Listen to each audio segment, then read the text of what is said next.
از آتشی که گرفته است نمیشنوند که رفت عناصر پایدار هویت تاریخی ایران تصویب کرد.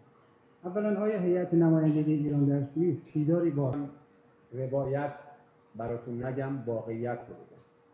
جلسه 4 جانبه با حضور ایران، آمریکا و 2 میانجی از حدود ساعت 3 بعد از ظهر شروع شد.